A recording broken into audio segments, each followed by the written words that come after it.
Assalamualaikum warahmatullahi ta'ala wabarakatuh. Alhamdulillahi rabbil alamin. Wabihi nasta'inu ala umurid dunya waddin. Wassalatu wassalam ala sayyidina maulana Muhammadin wa ala alihi wa sahbihi ajma'in. Allahumma allimna ma yanfa'una wanfa'na bima 'allamtana wa zidna min fadlika ya karim. Subhanaka la ilma lana illa ma 'allamtana innaka antal alimul hakim. Amma ba'du. Penikmat Darsah TV dalam program Berkah Ramadan dimanapun Anda berada, alhamdulillah kita dipertemukan kembali dalam kesempatan kali ini untuk membahas tentang kemakruhan-kemakruhan dalam berpuasa. Apa itu makruh?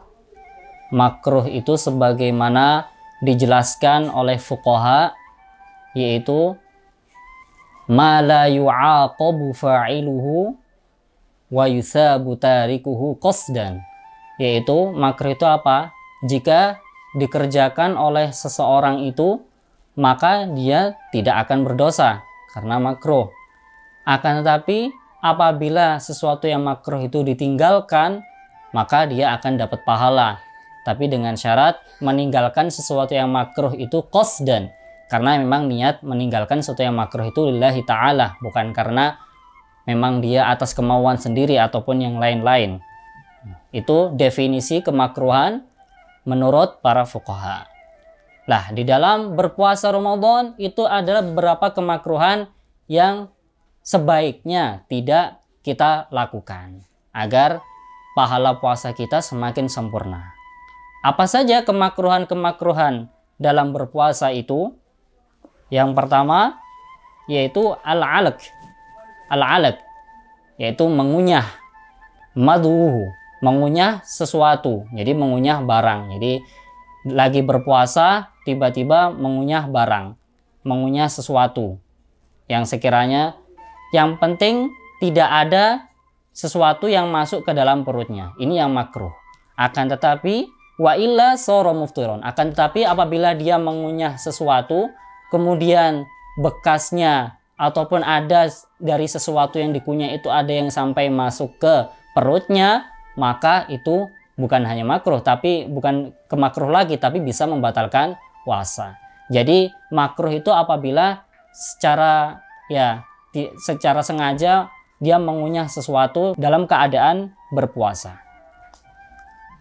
Kemakruhan yang selanjutnya yaitu dzauqut ta'am. Ini bagi para ibu-ibu. Ya, bagi para ibu-ibu yang suka masak, yaitu mencicipi makanan, mencicipi masakan biduni hajat, akan tetapi tanpa ada hajat. Jadi bukan karena dia ingin merasakan apakah makanan saya itu manis ataupun keasinan ataupun yang lainnya, akan tetapi memang dia mencicipi makannya itu karena memang nggak ada tujuan, tanpa hajat. Yang makruh ini ya dengan syarat ma'adami wusuli syai'in ilal jawf. Nah, dengan syarat dia yakin bahwa tidak ada makanan yang sampai masuk ke perut. Jadi ketika dia mencicipi makanan tanpa hajat, nah makanan ini tidak ada sampai yang masuk ke perut, maka hukumnya makruh. Wa amma li hajatin fala yukrah. Akan tapi kalau karena hajat, mungkin karena ibu ini ketika menyiapkan berbuka puasa, dia ingin merasakan masakannya, apakah takutnya kurang manis atau kurang asin atau kepahitan, karena ada hajat biar makanannya enak, maka boleh-boleh saja nggak makruh mencicipi makanan itu. Tapi ingat dengan syarat apabila dia yakin tidak ada sesuatu yang masuk ke perutnya. Kalau sampai dia merasa bahwa ada sesuatu yang masuk ke perutnya, maka bisa membatalkan puasa tersebut. Penikmat Darsah TV dimanapun Anda berada, kemakruhan yang selanjutnya yaitu adalah al-ihtijam, bekam, yaitu mengeluarkan darah, ikhrajud dam. Kalau di mazhab kita, mazhab Syafi'i, hukumnya makruh. Kenapa bisa makruh? Karena ada beberapa ulama atau di mazhab lain yang menyatakan bahwa bekam itu bisa membatalkan puasa.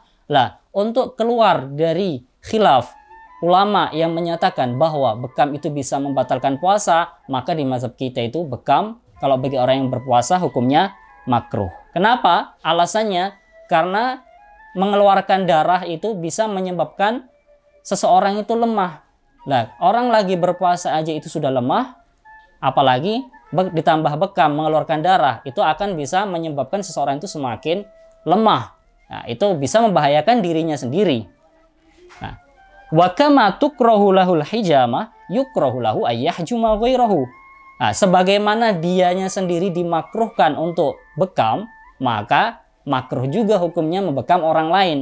Jadi sebagaimana kemakruhan itu dinisbatkan kepada dia, maka makruh juga dia membekam orang lain. Seperti itu. Kemakruhan yang selanjutnya majulma ba'dal iftar, yaitu kita ketika lagi berbuka puasa, kita minum air, kemudian air itu kita kumur, kemudian kita buang. Ikhrajuhu minal fam. Ya, jadi kita minum air ketika berbuka puasa, kemudian air itu kita keluarkan, kita buang. Mengapa bisa makruh? Fayadhhabu ma bihi min barakatis shaum. Mengapa? Karena alasannya itu bisa menghilangkan berkahnya puasa. Setelah seharian seseorang itu berpuasa, mulutnya tidak kemasukan makan dan minum, itu berkah. Karena la khalafu famis shaim atyabu indallahi min rihil misk. Karena bau mulutnya orang yang berpuasa itu lebih wangi daripada misik. Kemudian ketika berbuka puasa dia berkumur, kemudian airnya itu dibuang lagi, itu bisa membuang atau menghilangkan keberkahan seseorang yang lagi berpuasa. Makanya hukumnya makruh.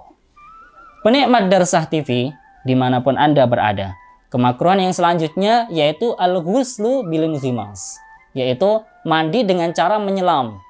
Nah, mandi dengan cara menyelam ini hukumnya makruh walau kanal ghuslu wajiban, walaupun mandinya itu mandi wajib. Mengapa? Karena dikhawatirkan ada air yang masuk ke telinga ataupun ke hidung ataupun ke lubang-lubang yang lain yang dapat membatalkan puasa. Nah, oleh karena itu dalam berpuasa, kalau lagi berpuasa sebaiknya sangat tidak dianjurkan untuk berenang, karena berenang mau tidak mau secara otomatis dia menyelam, dan menyelam ini hukumnya makruh karena kalau sampai ada air yang masuk ke lubang, baik itu ke telinga, hidung ataupun lubang yang lainnya, itu bisa membatalkan puasa. Kemakruhan yang selanjutnya yaitu asyiwaku ba'da zawal, yaitu bersiwak setelah zuhur.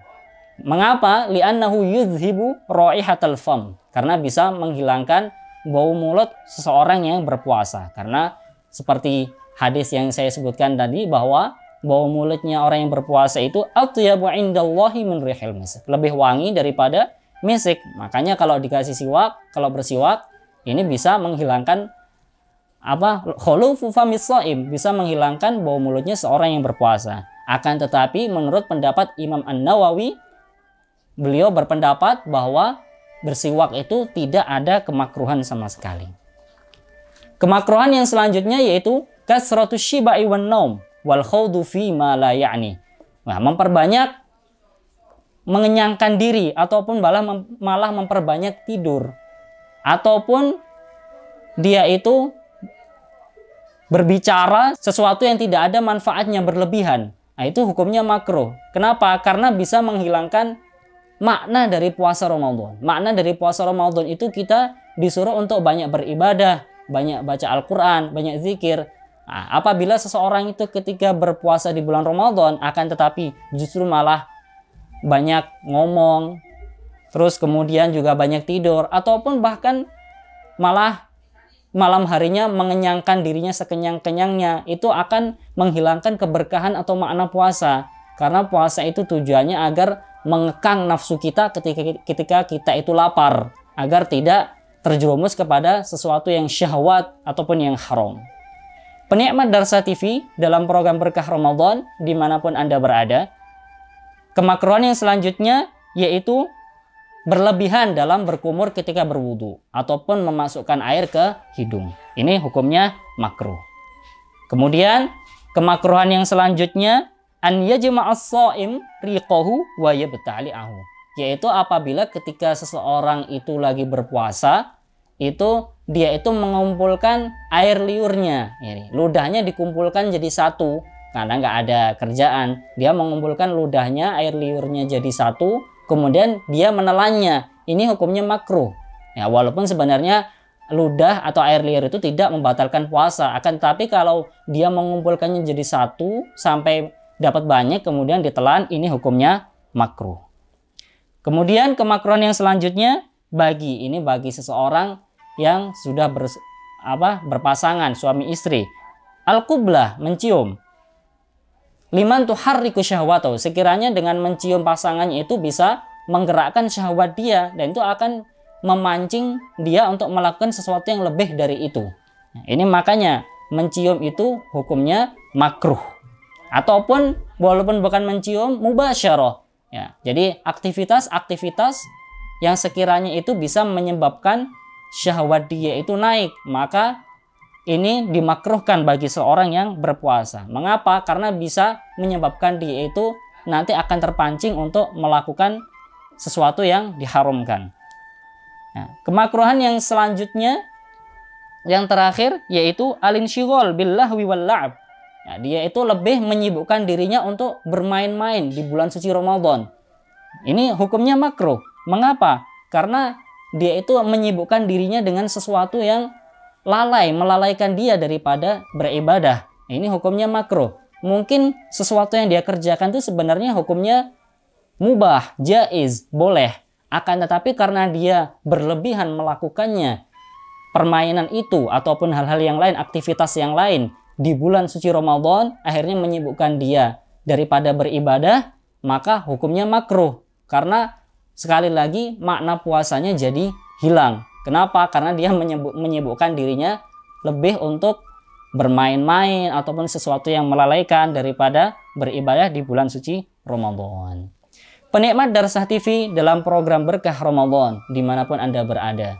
Demikianlah singkat faedah atau ilmu pengetahuan tentang kemakruhan orang yang sedang berpuasa. Mudah-mudahan ilmu yang sedikit ini bisa bermanfaat bagi kita semua. Dan apabila ada kurang lebihnya, saya mohon maaf sebesar-besarnya.